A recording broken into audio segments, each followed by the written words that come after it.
Tonight on Primetime, Ukraine receives military support and pledges from Western allies following a coalition of the willing meeting in Paris, while Brussels greenlights the next step on Kyiv's EU accession path.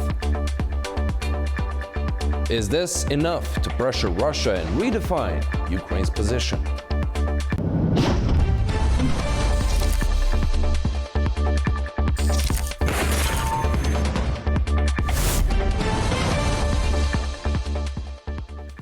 Welcome to the program. I'm Andy Mioch.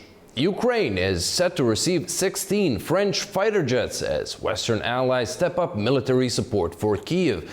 The announcement came after a meeting of the Coalition of the Willing in Paris, where France also agreed to help Ukraine produce French-designed missiles and radar systems. Ross Cullen reports. Well, the meeting of the Coalition of the Willing that took place here in Paris on Monday focused around three key areas. To start with, peace negotiations, trying to increase the pressure on the Russian president to come to the diplomatic table, ensuring there can be no discussions about Ukraine without Ukraine.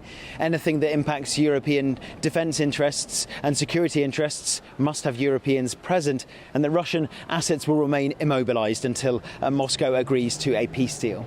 The second part was about ensuring there can be an increase in the pressure on Moscow, but also an increase in the deliveries of air defence systems to Ukraine and other missile capabilities, and not just those deliveries directly, but also developing the possibility for Kyiv to have the ability to license the manufacturing of European defence systems inside Ukraine, so to ramp up domestic production. The third part was about security guarantees and ensuring that they are very important for Europe, ensuring that they can be respected and implemented as soon as a peace deal, a ceasefire, is agreed. Now, we do know that Donald Trump at the G7 summit in Evian last month also suggested licensing for the US Patriot air defense system as a way of trying to support internal production inside Ukraine. And there was also another summit that took place on Monday before the Coalition of the Willing gathering. That was a so-called anti-ballistic missile coalition of several key European partners trying to increase the anti-ballistic missile capabilities inside Ukraine, but also in the wider defence community. The European Council President Antonio Costa saying that ballistic missiles represent a new threat to European security. The next meeting of the Coalition of the Willing of allies of Ukraine is scheduled to take place at a ministerial level in September. Ross Cullen, A News, Paris. Well, joining us now to take a closer look at new pledges of support for Ukraine, the country's EU path, and transatlantic joint action regarding the war is Olena Tregub, founder and Secretary General of the Independent Anti-Corruption Commission, a prominent Ukrainian civil society watchdog. Olena, welcome. Thank you so much for joining us on Primetime. Now, let's start with Paris. A new joint anti-ballistic missile program was launched, more military aid was pledged, and Ukraine's troops joined the Bastille Day military parade for the first time. What do you make of the messages we've seen and heard from the French capital? Well, this is good to see that we received those commitments from France when it comes to missiles, when it comes to fighter jets, because, this is very difficult time for Ukraine when Ukraine ran out of ballistic missile interceptors. And this is why we're now having so many of those, meetings, summits, whatever you call them. And in those times, the countries which are closest to Ukraine, our partners, such as France, they are the ones who are showing determination to help Ukraine as much as they can. But as you know, Europe doesn't really have ballistic missile capability. France is pretty much the only country that makes their own they have their own ballistic program, but other countries don't do it. And this is kind of, awakening for Europe that when there is now necessity to supply Ukraine and United States cannot make enough of their interceptors, PAC-3 missiles. nobody can give it, nobody can make it. And all European countries, one by one, say that we now gave Ukraine what we can and we don't have our own stockpiles for those missiles. So yes, it's awakening, and I think that Ukraine should make as many as possible of those strategic weapons. There was some news out of Brussels today with the EU approving the opening of another negotiating cluster with Kyiv as Ukraine continues its EU accession path. Now, this particular cluster concerns external relations, including defense. How significant would you say this green light is for Ukraine for it to be able to continue with reforms necessary for joining the bloc, but also how important is it for Brussels from a geopolitical standpoint? Well, Ukraine is hugely important for Brussels. Brussels is more interested in Ukraine joining for actually security reasons, for geopolitical reasons, because actually, without stable and protected and strong Ukraine, with strong defense industry, with strong army, Europe definitely will not be protected. Europe will be vulnerable. Europe will not be able to enjoy this peace dividend that they have enjoyed in the past. And everybody understands it, that Ukraine is this integral part of European security. And this is why European Union now, yes, is trying to speed up those clusters, those negotiations.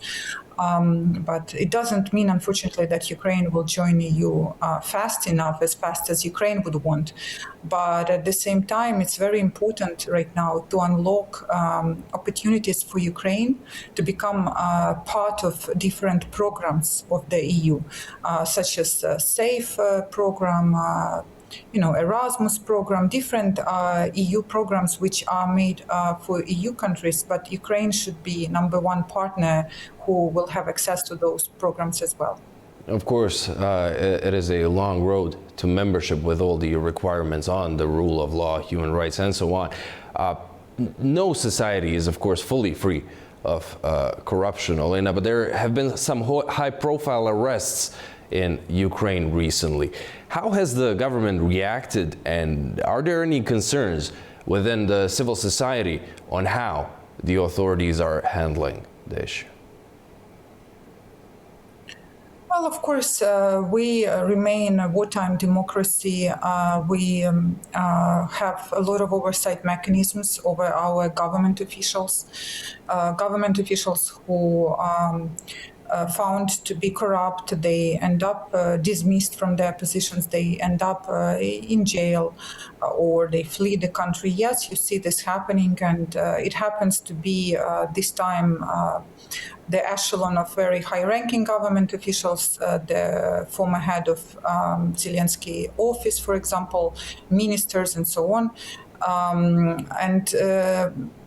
Right now, of course, we see that generally there is still a lot of effort that should be done by civil society to protect the Independent Anti-Corruption Bureau, who were responsible for all those arrests. And also to, for example, we have the body which is called the Ukrainian FBI, the State Bureau of Investigation. So this particular body is not fully independent, and European Union demands that we reform this body and make it independent and make it free of corruption as part of EU negotiation as well. So these reforms, the rule of law, anti-corruption reforms, they are obviously very important for EU membership. Ukrainians want them really badly, society wants them, and also they are important for the army, for the war, because it's part of our defense against Russia, because Russia very often is using those corrupt government officials as their assets. And finally, Olena, I'd like to hear your thoughts on the signals we've been seeing from the United States. Recently, the Trump administration announced that a political agreement was reached on licensing Patriot interceptors production in Ukraine. Paired with what we are hearing from the Europeans now, do you think that both transatlantic sides are now on the same page when it comes to Ukraine? Politically, definitely they are right now, but this is just political statement. Donald Trump gave political signal, but right now Ukraine needs officially to send a request to private companies who manufacture Patriot missiles, Raytheon, Lockheed Martin, because it's a number, it's a conglomerate of companies. And then they would need to come up with infrastructure, come up with plan how to make it all happen, and it's very far as of now from realization. But it's a good signal, because without say permission, approval of Trump, those companies definitely wouldn't be able to do it. But this technology belongs to companies, and so now. We see in France, in Europe in general, in US, the partners came to conclusion that it's important to give Ukrainians the road instead of giving them the fish, so that Ukrainians can produce those technologies. But those technologies are extremely complex, and it takes years, for example, to production of Patriot missiles. Olena, thank you kindly for joining us on Primetime and sharing your insight. Thank you for having me. Bye-bye. All right, coming up, we take a closer look at Baku's relations with Bratislava and broader Europe, as Azerbaijani and Slovak presidents hold talks on strengthening their partnership. Don't go away.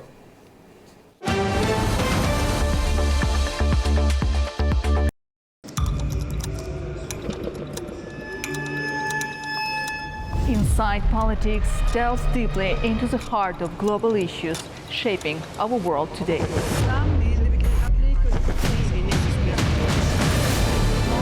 Join me for your go-to source of political analysis from across the region and beyond.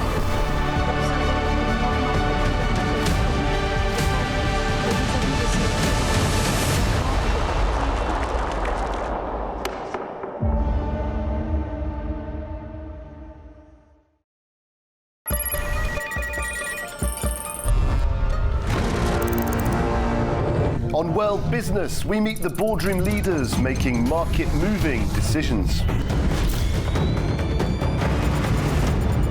And find out how leaders are dealing with continuous technological disruption.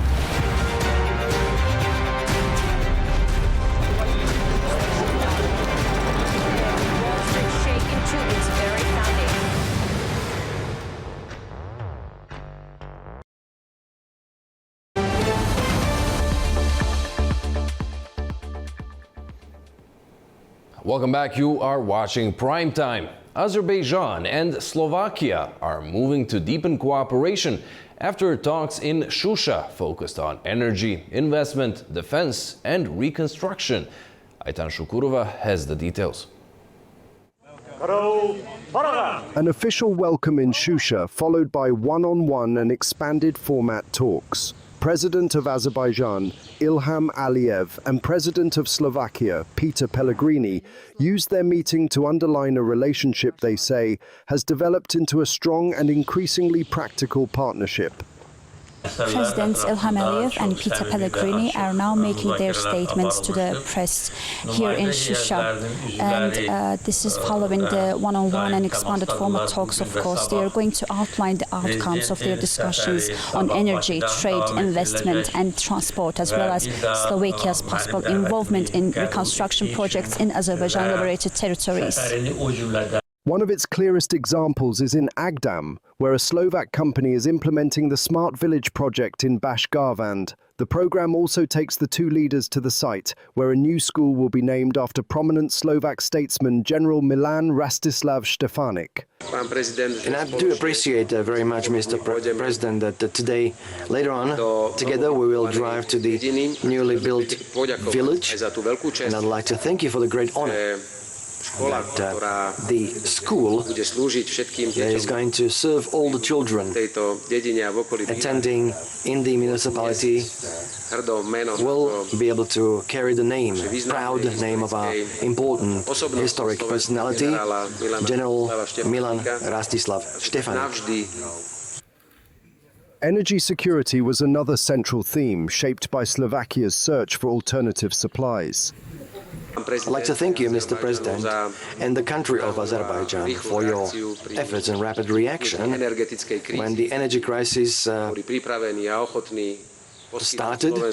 You were prepared to provide to Slovakia some of your natural gas stock, delivering the gas to Slovakia, by which you helped us out tremendously due to the shortage of gas supply through Ukraine. Security and defense cooperation is also expanding. Slovakia's embassy in Baku is set to remain NATO's contact point embassy in 2027 and 2028, while the first results of bilateral defense industry agreements are expected to be presented in Baku this September. Among issues that we've covered, of course, there were some traditional ones: economic and trade relations, energy cooperation, military defense cooperation, and other priority areas. All of those issues, we've had a very open and sincere dialogue on those matters. Members of the delegation are in constant contact. On the economic front, Pellegrini called for more joint production, technology transfer, and mutually beneficial investment. An Azerbaijan-Slovakia business forum is scheduled to open in Baku on Wednesday, while direct flights between Bratislava and Baku are due to begin later this year. And also for businesses. And I'm glad that a part of my visit in Azerbaijan is also a major business delegation, and that Madam Minister of Economy, together with Minister of Hokarnopat, tomorrow they are opening yet another Slovak-Azerbaijani business forum. They will put together Slovak and Azerbaijani companies who hopefully will find additional opportunities for mutual cooperation. Even within our idea or the symbol we are pursuing together with Mr. President, that our relations should not only be built on unilateral business of someone selling something to the other. On the contrary, we have the idea of as many projects as possible to be joint, so that we jointly can operate where it's mutually beneficial. Beyond bilateral cooperation, the Slovak president praised Azerbaijan's emphasis on diplomacy and described the country as both a key regional partner and an important transport hub connecting East and West. Well, to talk on Slovak-Azerbaijani ties and what could the latest visit bring for Baku's relations with Bratislava and Europe in general, we're joined by Elmira Amiraslanova, research fellow at the Institute for Development and Diplomacy. Elmira, welcome. Great to have you on the show. What would you say is the biggest takeaway from these talks in Shusha, and why does this relationship matter now? Thank you very much for having me. It's a pleasure to be on A News today. And to begin with, I'd like by starting by pointing out that Azerbaijan and Slovakia have elevated their relationship to a strategic partnership in 2024, after which both sides were able to expand cooperation in a number of different areas.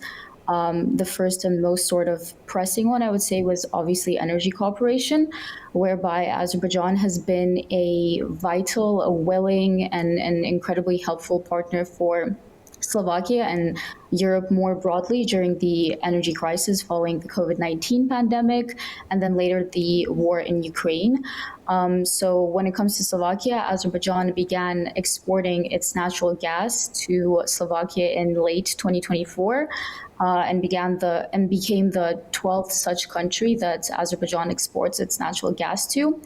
And to answer your question, I would say the timing is particularly important now because, as we know, Europe is pursuing a policy of energy diversification and wants to reduce dependence on Russia. And here I believe that Azerbaijan is an excellent alternative. Azerbaijan is highly reliable. It is a very stable partner for Slovakia. But also, aside from energy, I think the very fact that the talks were held in Shusha Karabakh, one of Azerbaijan's newly liberated territories, also demonstrates that Slovakia itself is willing to engage with Azerbaijan beyond energy and beyond traditional diplomacy into other areas. And the first of such areas that I would like to point out is post-conflict reconstruction. And here I think a good example is the Smart Village project that is implemented by a Slovakian company, and both presidents visited the site today. And with this tour that Pellegrini had in Karabakh, would you say that opens the door perhaps for more European companies to come to the Karabakh region and engage in reconstruction? Yes, absolutely. I think that any high-level visit by a European capital definitely provides political confidence for investors. So absolutely, I think it definitely opens the door to wider investments from other countries. And I think it's the visits itself is reflective of a broader trend that we're seeing across European countries, where European capitals are looking beyond short-term energy security and cooperation with Azerbaijan and into more sort of longer-term projects and partnerships with Azerbaijan in infrastructure and connectivity, more investments, and of course the green energy transition. So absolutely, I think it definitely does. Well, as Azerbaijan strengthens its cooperation with countries across Europe, what role could Slovakia play there? I think Slovakia can serve as a constructive bridge between Azerbaijan and the EU. I think it can definitely support stronger Azerbaijan-EU dialogue on energy security, on transport, connectivity.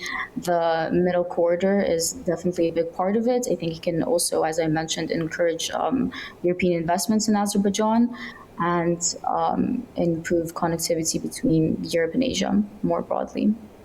And I'd like to hear your thoughts on another thing. Obviously, you've pointed it out that energy is the backbone of the relationship between the two countries, and for the most part, the relationship of Azerbaijan with Europe in general. What are the concrete next steps you see as happening in cooperation between Baku and Bratislava? Well, I think first of all, when it comes to energy, it's also important to point out that the Slovakian Ministry of Economy herself today announced that Slovakia is actively negotiating a longer-term agreement on gas purchases from Azerbaijan, where they plan to purchase approximately 1.2 billion meters of natural gas annually starting from 2027. And they're planning longer-term contracts, which will provide greater supply predictability. I think the expansion of the southern gas corridor and just generally better connectivity through Central Europe is a priority, but also beyond natural gas. I'd like to also touch upon green energy, and here it's very important to mention cooperation on the Black Sea green energy cable, which aims to export renewable electricity from Azerbaijan to Europe, and Slovakia, with its substantial experience in renewable energy projects and smart grids and energy storage, could definitely sort of provide a good example and good help to Azerbaijan. But of course, aside from energy, there has also been cooperation in trade and investment. Again, the Slovakian Ministry of Economy today pointed out that there are plans to increase investments into the region and Azerbaijan specifically in the newly liberated territories, especially. Also transport, and another area of cooperation is defense and military technical cooperation, whereby both sides signed a defense cooperation plan, in 2024 and are working on expanding and improving their relations in that sphere as well. So a lot of room to boost that cooperation. Alimira, thank you so much for joining us on Primetime and sharing your analysis. Thank you so much for having me. It was a pleasure. All right, after a short break, we'll check in with our correspondents around the globe. Don't go away.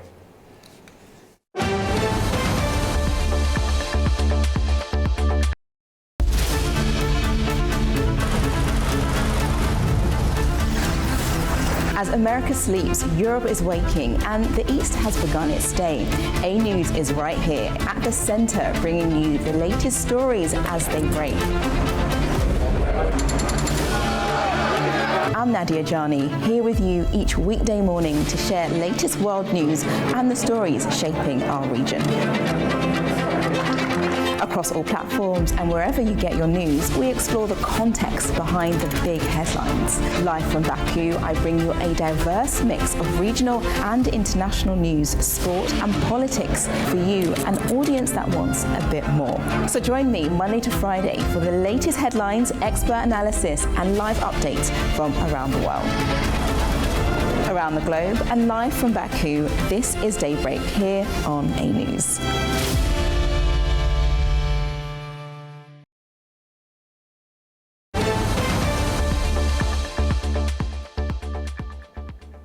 Welcome back to Primetime. New border arrangements for Gibraltar have been formally signed into a treaty by Britain, the European Union, Spain and Gibraltar's representatives.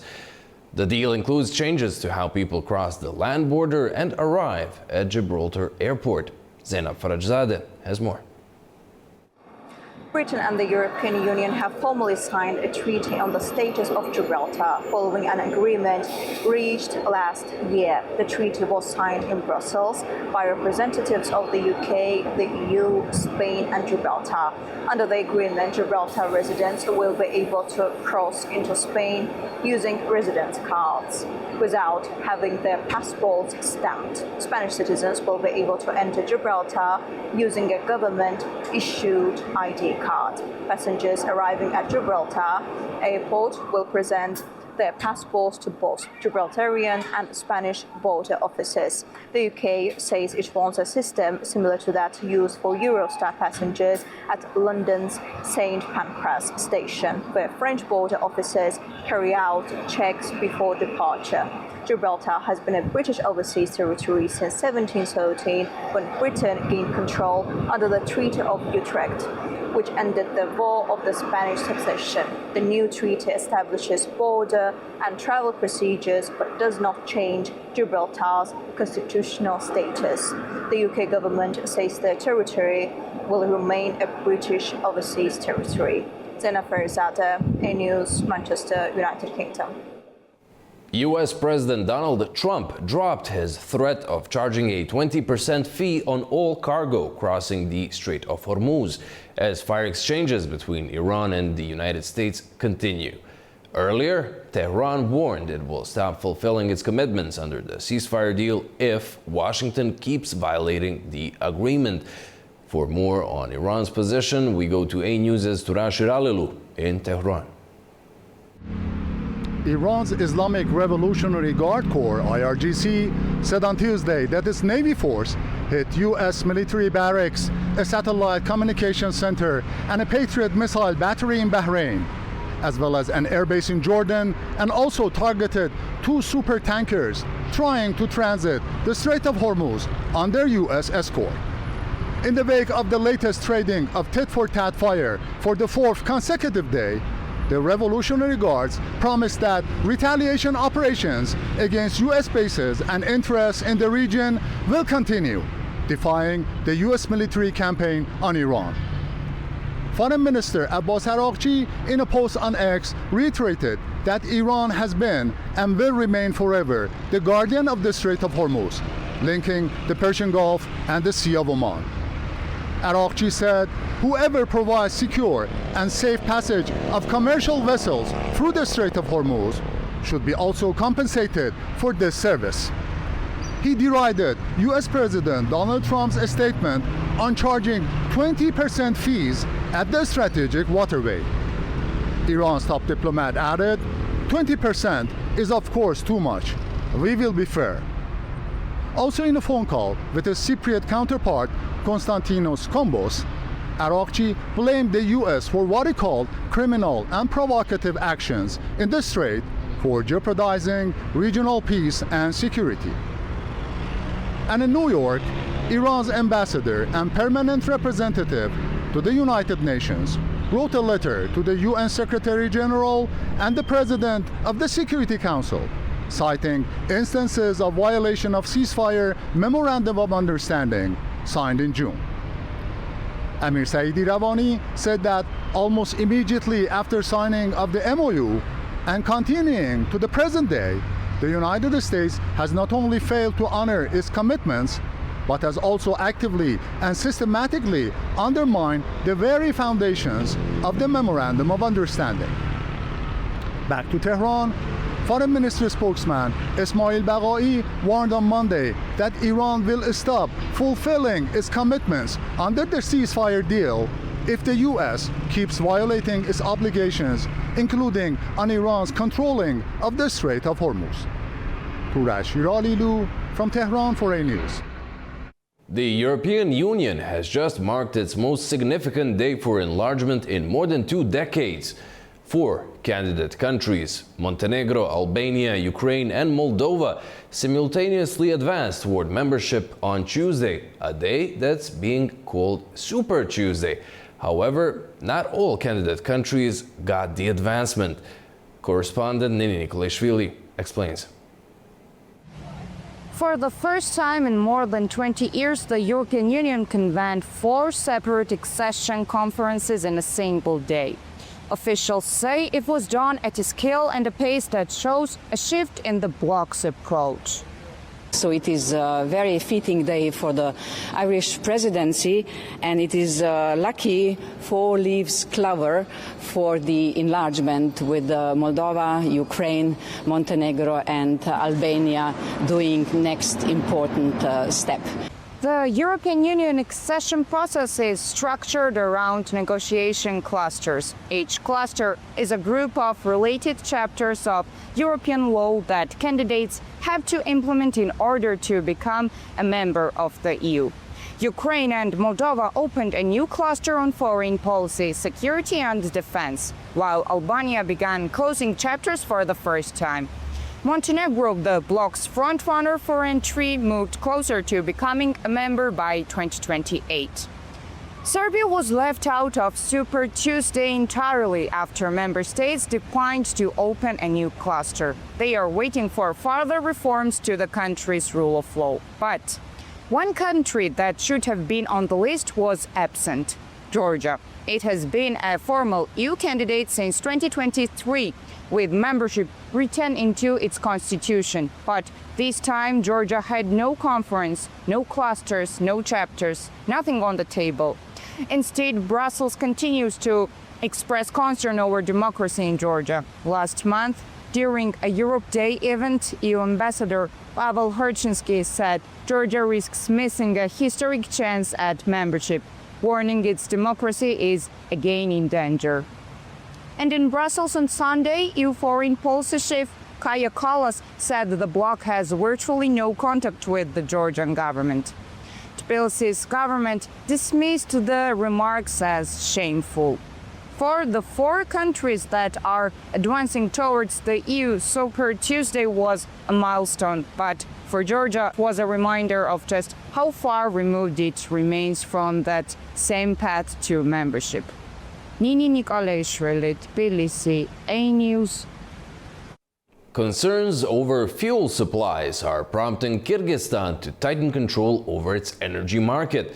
The government has announced sweeping new export restrictions as regional fuel flows remain under pressure. Fariza Kalimurzina reports. Kyrgyzstan has introduced a nationwide ban on the export of crude oil and petroleum products as the government moves to secure fuel supplies at home amid growing pressure on the regional energy market. Until now, the restrictions applied only to exports outside the Eurasian Economic Union. The new decree extends the ban to all destinations and will remain in force until domestic demand is fully met or until a common oil market is established within the bloc. The restrictions apply to crude oil, petrol, diesel and other refined fuels transported by road and rail. The only exceptions are naphtha, fuel oil and heating oil. This can be exported with government approval, provided that the products refined from them are later brought back into Kyrgyzstan. The decision comes as Russia, which supplies more than 90% of Kyrgyzstan's petroleum imports, continues to restrict fuel exports in an effort to protect its domestic market. Those restrictions followed Ukrainian drone strikes on Russian oil refineries, disrupting production and affecting fuel supplies across the region. To reduce its dependence on Russian supplies, Kyrgyzstan has asked Kazakhstan, Belarus, Azerbaijan, Uzbekistan and Turkmenistan to help secure stable fuel deliveries. At the same time, Kyrgyzstan has been increasing domestic fuel production. Between January and May, petrol output rose by 53% compared with a year earlier, while diesel production increased by 69%. And according to Reuters, Russian rail exports of jet fuel to Central Asia and Afghanistan fell by more than 92% in June compared with May, while gasoline shipments dropped by 34%, highlighting the growing pressure on fuel supplies across the region. Farisa Kalimurzina, Almaty, A News. A United Nations aid convoy is waiting at Pakistan's Torkham crossing, with its entry into Afghanistan now dependent on approval from Taliban authorities. Mariam Zia has more on that in Islamabad. Pakistan Customs authorities issued gate passes for 26 World Food Programme containers carrying food and essential supplies to cross the border with Afghanistan on Monday. The green light was given after completing clearance procedures at the Torkham crossing. It's despite security restrictions in place along the frontier between the two countries, which has remained largely closed since October 2025 because of the deteriorating security situation. The convoy is now awaiting permission from Afghan authorities before it can enter the country. Earlier this year, a World Food Programme convoy of around 20 containers was forced to return to Karachi after the Afghan Taliban authorities declined to accept the United Nations shipment. Whether this latest convoy reaches Afghanistan is expected to become clear once authorities on the Afghan side decide whether to allow it across the border. Mariam Zia, A News, Islamabad. All right, after a short break, we'll take a look at more stories making the headlines. Don't go away.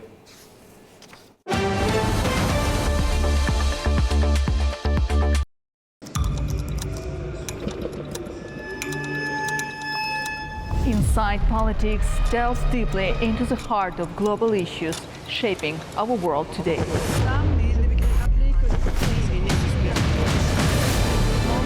Join me for your go-to source of political analysis from across the region and beyond.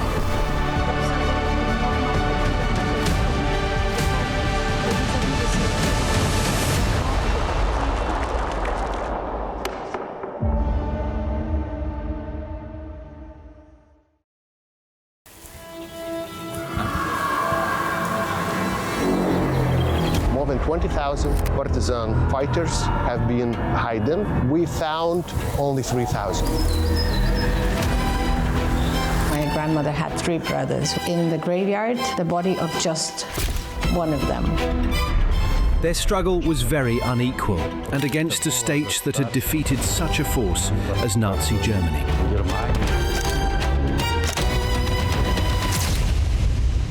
A lot of resistant fighters in the beginning of Soviet occupation actually would end up here, if not killed somewhere in the woods. She was arrested at her home. Her 7-year-old daughter ran to her and screamed, "Mom, please take me with you." This record having the names of the individuals who were placed in the list of deportations. I was born in Kengia, in a labor camp. My mother was a partisan liaison. The first years were extremely difficult, of course. Poverty, hunger. The temperature sometimes dropped to minus 50 degrees.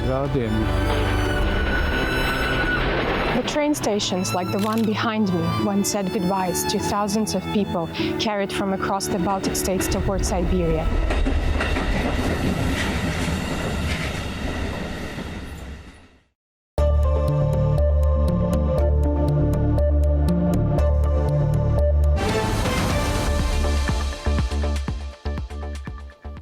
Welcome back. You are watching Primetime. Czechia has entered negotiations with Israel to acquire advanced air defense and anti-ballistic missile hardware to align with NATO capability targets. Speaking in Tel Aviv, Czech Foreign Minister Petr Matsinka confirmed the military procurement strategy faces a major legislative debate ahead of final cabinet approval. I think this will be a serious discussion, a serious debate, not only about Spider, also arrows. But I'm not the one who decides that. I'm not the one who plans that. This is the concept of our army. We will approve it on the government meeting, but the initiative is in the Ministry of Defense. Venezuela says it will revise its economic plans to reflect the impact of last month's earthquakes. The death toll since June 24th has risen to nearly 4,500 people and has left nearly 18,000 homeless, according to the latest figures. Economic Vice President Calixto Ortega said in a televised address that the government has held talks with partners and international financial institutions as the government looks to work on a sovereign debt restructuring. The third priority is to maintain the objective of debt restructuring. In parallel with the emergency response, we continue to move forward in an orderly manner on the roadmap for the sovereign debt restructuring process. In recent weeks, we've held intensive technical exchanges with our partners and with international financial institutions.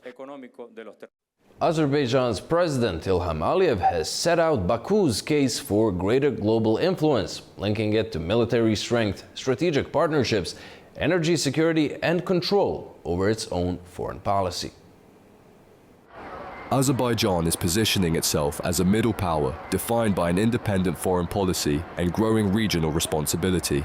Speaking at the Shusha Global Media Forum, President Ilham Aliyev outlined the operational criteria behind this geopolitical shift. To my mind, this terminology means a recognition of the country's potential, its ability to defend its national interests, regardless what big powers think or do, ability to resist with all your potential when someone wants to hurt you, definitely defense capability, and not only a defense capability which is demonstrated on the military parades, but on the battlefield. Baku's relations with European institutions remain split. While the president criticized targeted containment campaigns within the European Parliament and the Council of Europe, he noted a recent diplomatic reset with the European Commission. With the new Commission, our relations started to improve, especially after we've seen that there is a big mutual demand for reset, and we supported that. With respect to Parliamentary Assembly of Council of Europe, unfortunately, we see absolutely different picture. It was just punishment for us for what we've done in order to restore our sovereignty. However, the president pointed to past diplomatic failures, exposing a corrupt anti-Azerbaijan influence network operating within the previous European leadership. With European Commission, though we had not an easy times during the previous Commission, especially due to the destructive role of the former head of European diplomacy, Mr. Borrell, who actually almost ruined relations between European Commission and Azerbaijan. And now it's obvious why. because he was strongly engaged by some corrupt figures, including former judge of International Court, Mr. Ocampo, who in his comments publicly acknowledged that Mr. Borrell was on his payroll. And the money for Mr. Ocampo was coming from a Russian-Armenian oligarch who is now under house arrest in Armenia. Addressing transatlantic ties, President Aliyev pointed to a major upgrade in cooperation with Washington. The bilateral relationship with the Trump administration has now been elevated to a formal strategic partnership. Relations between Trump's administration and Azerbaijan are excellent. And we are very glad that really these relations elevated to a level of strategic partnership.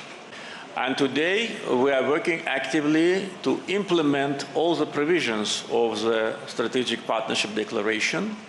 Energy security continues to anchor Azerbaijan's economic influence. Baku has expanded its natural gas deliveries to 16 countries, positioning itself as a critical and predictable alternative source for European markets. Yes, we supply gas to 16 countries by pipelines, and we are #1 in the world with this geography of supplying by pipeline gas. And in today's energy market situations, gas from a reliable source, from Azerbaijan, predictable source, and alternative source is more important than probably 10 years ago. On the global stage, Azerbaijan is actively expanding transit infrastructure.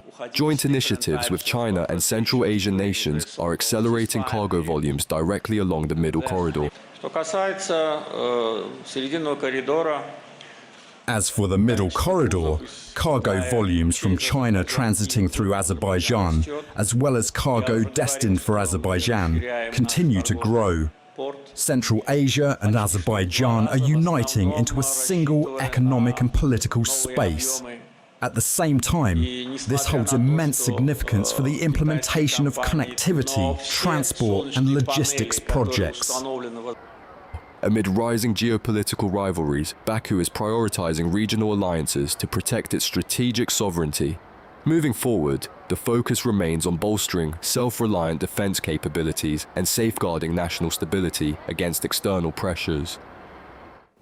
We first prepared the following report several weeks ago, but following the Azerbaijani president's latest remarks, here's a reminder of the allegations involving former ICC prosecutor Luis Moreno Ocampo, alleged lobbying networks, and claims of political influence within European institutions.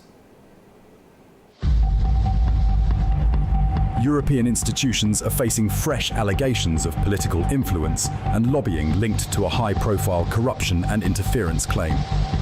Azerbaijani outlet Minval Politika reports that it has obtained video material involving former International Criminal Court prosecutor Luis Moreno Ocampo and his son Thomas. According to the publication, the recordings allegedly show discussions about influencing European decision-making, coordinating political pressure, and targeting Armenian Prime Minister Nikol Pashinyan. Si yo tengo una compañía que estas cosas reducimos costos, porque tenemos, por ejemplo, yo hoy tengo contratado un tipo muy piola que fue miembro del Parlamento Europeo, fue el asesor legal de Borrell. El comisionado Borrell, ¿no? De Borrell. Entonces, y ese tipo me está operando el Parlamento Europeo. Yo desde el Parlamento Europeo puedo cuestionar y dirigirle preguntas y apretar a la comisionada von der Leyen y entrar la política europea. Y también, es más, ahora me está circulando una cosa que yo no conocía, nuevísima, que es un juicio ante el Tribunal de Justicia Europeo para obligar a la Comisión a que cancele contratos con Azerbaiyán, porque la cláusula que exige que Azerbaiyán cumpla con los derechos humanos que no la está cumpliendo. Entonces, estoy abriendo ahí un espacio nuevo para mí, que es... Entonces, ¿por qué es importante? La Unión Europea es importante ahora porque como está Trump ya abriendo camino, nos metemos ahí en un camino ya trabajado y le metemos más presión y yo lo hago eso en combinación con los armenios que hacen lobby en Estados Unidos. Entonces nos metemos ahí y empujamos una cosa que está más factible, ¿no? Que tengo que abrir la pared. La puerta abierta, empujemos la puerta. No, nosotros fue orquestar gente, hacerles saber, miren, esto está pasando, como hacerles entender qué era lo que pasaba. Al día de hoy, por ejemplo, hoy hubo una reunión, con activistas, con empresarios, con gente que está trabajando el caso, toda la situación que involucra a los armenios, ¿no? A los armenios de y una que es una joven que dirige la campaña de redes sociales, porque en Armenia hay un quilombo bárbaro ahora. Hay un quilombo de que peleas internas por elecciones. No, hay que nosotros tenemos que remuevan a Pashinyan, al primer ministro. Tenemos que sacarlo.